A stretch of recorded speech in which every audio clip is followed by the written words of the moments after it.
Alors Hervé Sansonetto, vous êtes directeur du Bikini. Le Bikini a un peu plus de 30 ans. TLT devait avoir 30 ans dans quelques années. Ça paraît un peu compliqué désormais. TLT, c'est une histoire d'amitié avec le Bikini? Je pourrais dire une histoire d'amour. Bon, vis-à-vis des gens qui sont venus me voir, qui ont toujours suivi l'actualité du Bikini, qui ont toujours été avec moi. Et ça me fait, bon, c'est des situations qui sont un petit peu pénibles. J'aimerais avoir le sourire parce que chaque fois que j'étais invité à TLT, c'était pour moi un moment de plaisir puisque je savais qu'on allait m'écouter, que j'allais raconter des choses qu'on a du mal à diffuser. Et ça me fait un petit peu de peine. Bon, enfin, on va essayer d'oublier tout ça. Et puis vous souhaitez quand même de toujours garder espoir. Je peux vous en parler en connaissance de cause. Je suis passé par des événements quand même assez durs puisque vous le comparez avec le Bikini. Un petit peu à votre histoire. Je suis sûr que les gens ne vont pas être assez bêtes à Toulouse pour comprendre que cette télévision était indispensable dans la vie culturelle, puisque moi c'est de la culture entre guillemets, et je suis sûr que vous allez trouver une solution. J'y crois jusqu'au bout. Alors, est-ce que, enfin on en parlait tout à l'heure en off, est-ce que vous trouvez qu'il y a une patte TLT? On parlait de certains confrères comme Greg Lamazère par exemple. Tout à fait, bon, bah ouais, vous n'avez pas 36 000 choix à Toulouse, hein, c'est FR3 ou je ne sais plus comment on dit, ou France 3, comme on dit maintenant. Et vous, le seul avantage, c'est que vous, quand même, il y avait un peu plus de liberté, il y avait un peu plus de facilité, il y avait plus d'engagement sur l'actualité toulousaine, alors que bon, peut-être que FR3 est quelque chose qui survole une région, alors que vous, c'était beaucoup plus incisif sur la ville. Et j'en reviens toujours aux excellents reportages, je ne flagorne pas, de Greg Lamazère. Où vraiment il y avait une patte bien personnelle et je pense que les meilleures histoires visuelles que j'ai du Bikini, je les dois à TLT. Alors, on sait que de nombreux groupes sont passés sur TLT. Je pense que juste après ces images, on verra des images de Cat Centuries notamment, qui ont fait leur première télé sur Télé Toulouse. Est-ce que demain, sans TLT, ces groupes-là vont avoir un manque? Ah mais c'est clair, c'est un vide, c'est tout à fait évident.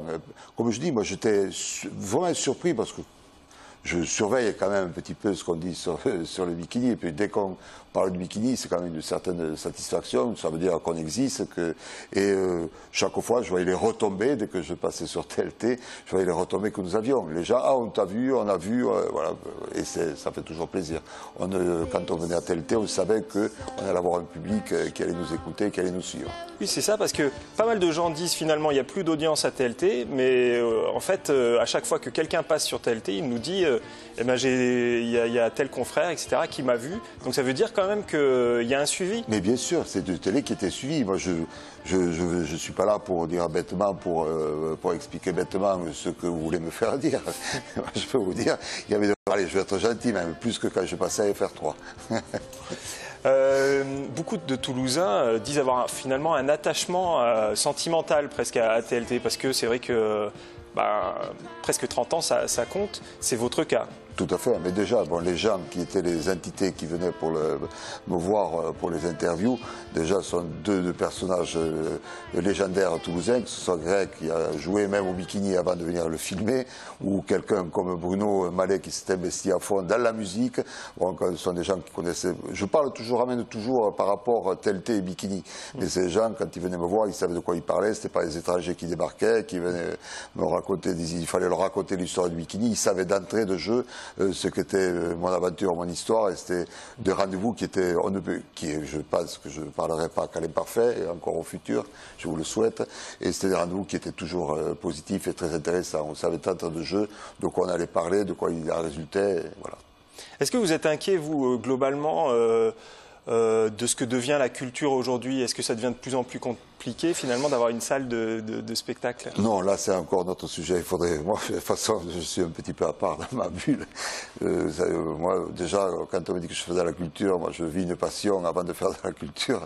J'ai une passion, j'ai la chance d'être dans un univers qui me sied, qui me va totalement. C'est un peu difficile, quand j'entends culture, c'est un peu difficile, je ne sais pas comment te répondre. D'accord. Le Bikini va se mettre à l'heure d'été, là, prochainement. Qu'est-ce qu'il va y avoir l'année prochaine comme programmation? Quelles grandes dates sont à retenir? Les mêmes rendez-vous, les Air Rock, enfin, bon, pas mal de nouveautés. Je ne vais pas vous faire la liste, le panel de notre rentrée, la liste de la rentrée, avec des rendez-vous incontournables, Arnaud qui repasse, des gens comme Benjamin Violet.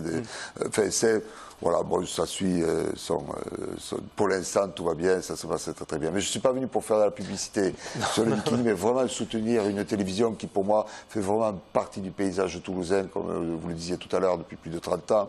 Et ça serait vraiment stupide qu'on ne se rende pas compte de quelque chose comme ça, que ça va manquer sur Toulouse, c'est évident. Vous avez peur quand même que le 4 juillet, il y ait écran noir Tout à fait, c'est triste. Un écran noir, c'est toujours triste, hein, c'est évident. Mais enfin, voyez mon expérience, je peux vous dire que le bikini a failli être fermé plus d'une fois. Je suis sûr que les gens vont réagir. C'est pas possible que les gens soient assez stupides, j'emploierais bien ce mot, pour laisser tomber un outil de travail et un outil d'information pour une ville grande comme Toulouse. Ce serait vraiment ridicule.